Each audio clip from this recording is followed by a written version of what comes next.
Hello അങ്ങനെ കുറേ നാളുടെ മുമ്പ് ജീവിതത്തിനൊടുവിൽ ഞാൻ നാട്ടിലേക്ക് വെക്കേഷൻ ആഘോഷിക്കാൻ വേണ്ടി പോവാണ് കേട്ടോ. അതിൻ്റെ എക്സൈറ്റ്മെൻറ്റ് കാര്യങ്ങളൊന്നും പറഞ്ഞറിയിക്കാൻ തന്നെ പറ്റത്തില്ല. അത്രയ്ക്ക് ഹാപ്പിനെസ് ആയിട്ടാണ് ഞാൻ ഇവിടെ നിന്ന് ഇറങ്ങുന്നത്. നമ്മൾ നാട്ടിലേക്ക് പോകുന്നതിൻ്റെ ആ സന്തോഷം ഞാൻ പറഞ്ഞറിയിക്കാണ്ട് തന്നെ നിങ്ങൾക്ക് എല്ലാവർക്കും ഊഹിക്കാവുന്നതേ ഉള്ളൂ. ഭയങ്കര എക്സൈറ്റ്മെൻറ്റ് തന്നെയാണ്. രാവിലെ എഴുന്നേറ്റ് എല്ലാം പട്ടെന്ന് പറഞ്ഞ് സെറ്റാക്കി ഇറങ്ങിയത്. ഇറങ്ങിക്കഴിഞ്ഞപ്പോഴേക്കും വണ്ടി വന്നില്ല. ഒരു ഫ്രണ്ടിൻ്റെ വണ്ടിയാണ് അറേഞ്ച് ചെയ്തിട്ടുണ്ടായിരുന്നത്. കുറേ ടൈം അവന് വേണ്ടി വെയിറ്റ് ചെയ്തിരിക്കേണ്ടതായിട്ട് വന്നു കേട്ടോ. അതൊക്കെ കഴിഞ്ഞ് വണ്ടി വന്നു കഴിഞ്ഞാൽ എല്ലാം സെറ്റാക്കി കാറിൽ കയറി കഴിഞ്ഞപ്പോൾ ചെറിയൊരു സങ്കടം പോലെ എന്തോ ഒന്ന് മിസ്സാകുന്ന രീതിയിൽ തോന്നുന്നുണ്ടോ എന്ന് ചോദിച്ചാൽ അതറിയില്ല. പക്ഷെ അതിനേക്കാൾ ഉപരി നാട്ടിലേക്ക് എത്താൻ നമ്മുടെ ഫ്രണ്ട്സിൻ്റെ കാര്യങ്ങളൊക്കെ മീറ്റ് ചെയ്യാം. ആ ഒരു സന്തോഷത്തിലാണ് ഞാൻ നേരെ വെച്ച് പിടിച്ചത്. ഫ്രണ്ട്സിന് മാത്രം പറയാനായിട്ട് പറ്റത്തില്ല കേട്ടോ. എൻ്റെ ഫാമിലിനും കൂടെ എനിക്ക് ഭയങ്കരമായിട്ട് മിസ് ചെയ്യുന്നുണ്ടായിരുന്നു. ഇവിടെ വന്നിട്ടുണ്ടെങ്കിൽ ഏറ്റവും കൂടുതൽ മിസ് ചെയ്തിട്ടുണ്ടെങ്കിൽ എൻ്റെ ഗ്യാങ്ങിനെ തന്നെയായിരുന്നു.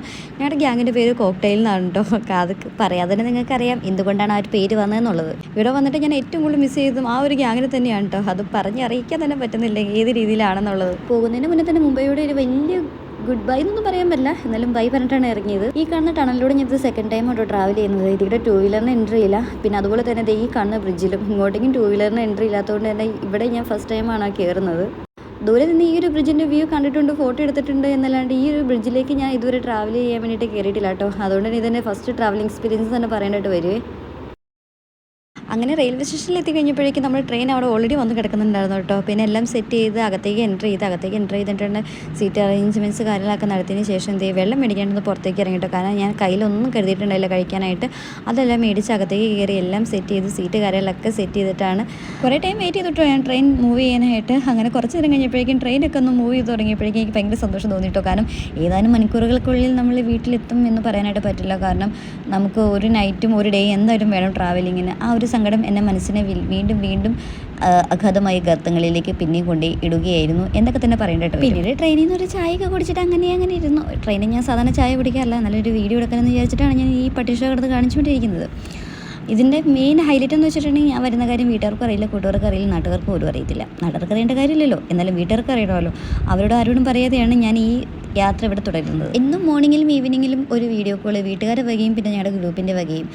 ഫ്ലാറ്റിൽ നിന്ന് ഇറങ്ങുന്നതിന് മുന്നേ തന്നെയായിട്ട് എല്ലാവരും വിളിച്ചിട്ടാണ് ഞാൻ ഇറങ്ങിയത്. എന്നാലും ഇടയ്ക്കിടയ്ക്ക് ഇവർ വിളിച്ച് ശല്യം ചെയ്യാറുണ്ടായി. പിന്നെ നെറ്റ് അവൈലബിലിറ്റി കാര്യങ്ങളൊക്കെ കുറവായതുകൊണ്ട് തന്നെ ചില സമയത്തൊക്കെ ഞാൻ എസ്കേപ്പ് ആയി. എന്നാലും നോട്ടിഫിക്കേഷൻ എന്ന രീതിയിൽ നമ്മുടെ ഫോണിൽ എപ്പോഴും മേളിൽ ആ ഒരു ടിങ് സൗണ്ട് കേട്ടുകൊണ്ടേ ഇരിക്കുന്നത്. നോട്ടിഫിക്കേഷൻ കാര്യങ്ങളെ കാണുമ്പോൾ ഏകദേശം അടിവയിലും ബട്ടർഫ്ലൈസ് ഒക്കെ പറക്കൂല, ആ ഒരു ഫീലിങ്സ് ആണെന്നിട്ട് എനിക്ക് അന്നേരം ഉണ്ടായിരുന്നത്. കാരണം ഒരു ചെറിയൊരു പേടിയും ടെൻഷനും എന്തോ ഭയങ്കര എക്സൈറ്റ്മെൻറ്റ് ഒക്കെ നിറഞ്ഞിട്ടുള്ള ആ ഒരു മൊമെൻറ്റ് അത് പറഞ്ഞറിയിക്കാൻ തന്നെ പറ്റുന്നുണ്ടായില്ല കേട്ടോ. അങ്ങനെ ഫൈനലി ഷൊർണൂറൊക്കെ കഴിഞ്ഞ് ആലുവയ്ക്ക് അങ്ങ് അടുക്കാറായപ്പോഴേക്കും എനിക്കെന്തോ പേടിയാണ്, ടെൻഷനാണ്, ആകെ മൊത്തം വെപ്രാളം തന്നെയായിരുന്നു കേട്ടോ.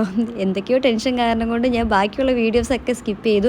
നേരെ ആലു എത്തിക്കഴിഞ്ഞിട്ട് ഞാൻ ഊബർ ബുക്ക് ചെയ്തതിൻ്റെ തിരക്കിലായിരുന്നു കേട്ടോ. അങ്ങനെ ഊബർ ബുക്ക് ചെയ്ത് നേരെ വീട്ടിലേക്കാണ് വെച്ച് പിടിക്കുന്നത്. പിന്നീടുള്ള ടെൻഷൻ വേറെ ഒന്നും ആയിരുന്നില്ല. ഈ സമയത്ത് വീട്ടിലേക്ക് ചെന്നിട്ടുണ്ടെങ്കിൽ അവിടെ നമ്മുടെ ആൾക്കാരൊക്കെ ഉണ്ടാവും, അവർക്ക് സർപ്രൈസ് കൊടുക്കാൻ പറ്റുമോ, ആകെ മൊത്തം ടെൻഷനായിരുന്നു കേട്ടോ. അപ്പോഴും അമ്മ വീഡിയോ കോൾ ചെയ്തുകൊണ്ടിരിക്കുന്നുണ്ട്.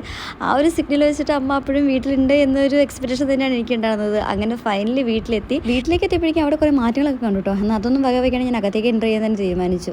അവിടെ എത്തിയപ്പോഴേക്കും ഒരു പട്ടിക്കുഞ്ഞ് പോലും ഉണ്ടാവില്ലെന്ന് വിചാരിച്ചിട്ടാണ് ഞാൻ അകത്തേക്ക് എൻ്റർ ചെയ്തത്.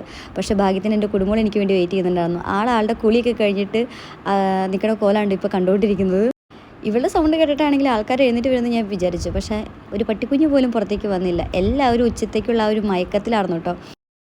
ഡോർ തുറന്നകത്തേക്ക് എൻ്റർ ചെയ്തപ്പോഴാണ് ഈ കാണുന്നതാണ് എൻ്റെ ചേട്ടൻ സ്വപ്നം കണ്ടതാണോ അതോ യാഥാർത്ഥ്യമാണോ എന്നറിയാണ്ട് ഒരു നിമിഷം അങ്ങനെ പതർച്ച് നിന്നുപോയി എന്നൊക്കെ പറയില്ലേ, ആ ഒരു അവസ്ഥയാണ് കേട്ടോ. അകത്തേക്ക് എൻ്റർ ചെയ്തപ്പോൾ എൻ്റെ തള്ളേനെ കാണാനില്ല. തള്ള എവിടെ പോയി എന്നറിയാണ്ട് പരിചടന്നു. സൗണ്ട് കേട്ടപ്പോഴേക്കും വിചാരിച്ചു എൻ്റെ കൂട്ടുകാരെങ്കിലും വന്നതായിരിക്കുമെന്ന്. പക്ഷേ ഞാനെന്നുള്ള കാര്യം ആ തള്ള എക്സ്പെക്റ്റ് ചെയ്തതുപോലും ഉണ്ടായില്ല.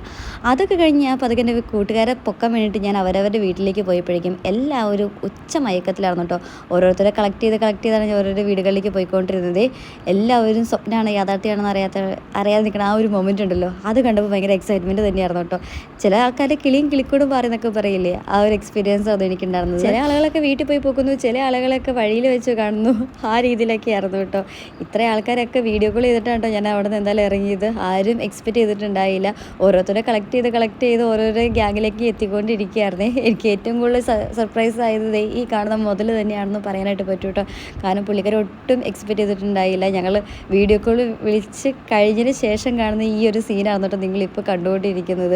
കിളിക്കൂടും പാറുന്നൊക്കെ പറയില്ലേ, ആ ഒരു അവസ്ഥയായിരുന്നു കേട്ടോ. ഈ കാണുന്നതൊക്കെയാണ് എൻ്റെ ഗ്യാങ് കാര്യങ്ങൾ, അതായത് എൻ്റെ നാട്ടിലെ ഗ്യാങ് എന്നൊക്കെ പറയില്ലേ, അതൊക്കെ നേരെ പോയി തന്നെ നാത്തൂൻ്റെ അടുത്തേക്ക് കേട്ടോ.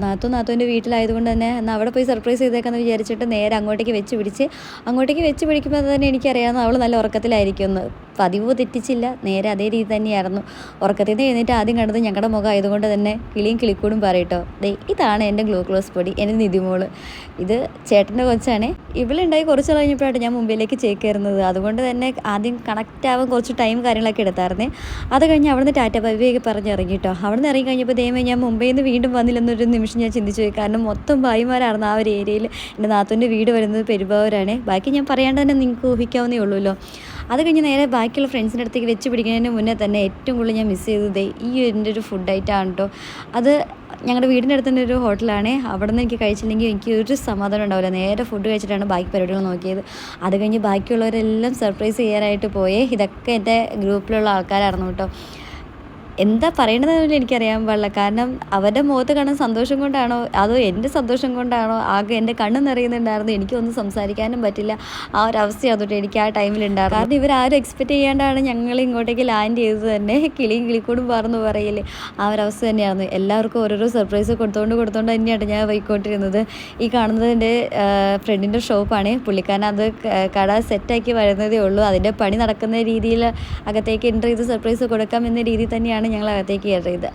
പിന്നെ പതുക്കെ നമ്മുടെ ഗ്യാങ് കാര്യങ്ങളൊക്കെ വന്നു തുടങ്ങി. നേരെ ഞങ്ങളുടെ മെയിൻ സ്പോട്ടിലേക്ക് തന്നെയായിട്ട് പോയിക്കൊണ്ടിരിക്കുന്നത്. മെയിൻ സ്പോട്ട് എന്ന് പറഞ്ഞിട്ടുണ്ടെങ്കിൽ ഞാൻ ലൊക്കേഷൻ കാര്യങ്ങൾ നിങ്ങളെ പരിചയപ്പെടുത്തുന്നില്ല. കാരണം വേറെ ഒന്നുമല്ല, കുറച്ച് പ്രൈവസി കാര്യങ്ങൾ വേണ്ട ലൊക്കേഷൻ ആയതുകൊണ്ട് തന്നെ ഞാൻ അതിപ്പോൾ വെളിപ്പെടുത്താനായിട്ട് ഞാൻ ആഗ്രഹിക്കുന്നില്ല. ഈ കാണുന്നതൊക്കെ തന്നെയാണ് എൻ്റെ ഗ്യാങ് കാര്യങ്ങൾ എന്നൊക്കെ പറയുന്നത്. ഇനിയും കുറേ പേര് വരാനുണ്ട് കേട്ടോ. അവരൊക്കെ ഓൺ ദ വേ ആണ്. ഇതാണ് നമ്മുടെ കോക്ടെയിൽ ഗ്രൂപ്പിൻ്റെ മെമ്പേഴ്സാണ് കേട്ടോ. ഈ ഗ്യാങ്ങിലേക്ക് കയറി കണ്ടിട്ടുണ്ടെങ്കിൽ ഇവിടെ നിന്ന് ഒരു എക്സിറ്റ് കാര്യങ്ങൾ ഒട്ടും എക്സ്പെക്റ്റ് ചെയ്യേണ്ട. കാരണം പാതിരാത്രിയാണ് ഞങ്ങൾ എപ്പോഴും വീട്ടിൽ കയറാറ്, എല്ലാവരും ഒത്തുകൂടി കഴിഞ്ഞിട്ടുണ്ട്. ഈ ഗ്യാങ്ങിനെ കുറിച്ച് പറയുകയാണെങ്കിൽ ഉള്ള വള്ളി കേസുകളും പിന്നെ വഴിയെ പോണ കേസുകളൊക്കെ പിടിച്ച് തലകേറ്റി വയ്ക്കുമെന്ന് പറയില്ലേ, ആ ഒരു ഗ്യാങ്ങിൽ പെട്ട ഒരു ഗ്യാങ്ങാണ് ഞങ്ങളുടെ ഗ്യാങ് എന്ന് പറയുന്നത്. എല്ലാവരും ഒത്തുകൂടി കണ്ടിട്ടുണ്ടെങ്കിൽ പിന്നെ ആരും ഫോൺ കാര്യങ്ങളൊന്നും എടുക്കില്ല, അങ്ങോട്ടും ഇങ്ങോട്ടും ഊക്കൽ മാത്രമേ ഉണ്ടാവുള്ളൂ കേട്ടോ. ആ രീതിയിലാണ്. അതുകൊണ്ട് തന്നെ ഫോണിൽ ആരും ബിസി ആവുന്നത് കണ്ടിട്ടില്ല. ആരും എടുക്കാറുമില്ല വലിയ രീതിയിലൊന്നും. പിന്നെ ഫോട്ടോസ് കാര്യങ്ങൾ എടുക്കാൻ വേണ്ടിയിട്ടാണ് മെയിനായിട്ട് എല്ലാവരും ഫോൺ കാര്യങ്ങളൊക്കെ യൂസ് ചെയ്യുന്നത്. അങ്ങനെ ഓരോരുത്തർ വരുന്നു എല്ലാവരും സെറ്റ് ആവുന്നു. ബാക്കി പറയണ്ട, നേരെ വീട്ടിലേക്കാണ്. പാതിരാത്രി ആയപ്പോഴേക്കും വീട്ടുകാർ കാണാത്തതുകൊണ്ട് തന്നെ അവർ അവിടെ നിന്ന് കോള് കാര്യങ്ങളൊക്കെ വന്നു തുടങ്ങിയിട്ടുണ്ടായിരുന്നു കേട്ടോ. അങ്ങനെ വീട്ടിലേക്ക് എത്തിയതേ. ഇതാണ് ഞങ്ങളുടെ വീക്കെൻഡ് പരിപാടി, പാർട്ടികൾ കാര്യങ്ങളൊക്കെ. എല്ലാവരും ഒരേ വൈബ് ഒരേ മൈൻഡ് ആയതുകൊണ്ട് തന്നെ ആർക്കും ആരോടും യാതൊരു പരാതിയും പരിഭവവും ഉണ്ടായില്ലായിരുന്നു കേട്ടോ. അപ്പോൾ ഇതാണ് എൻ്റെ ഫാമിലി, ഇതാണ് എൻ്റെ ഗ്രൂപ്പ്, ഇതാണ് എൻ്റെ ഗ്യാങ്. അപ്പോൾ ഇന്നത്തെ വീഡിയോ അത്രയേ ഉള്ളൂ. ചിയേഴ്സ്.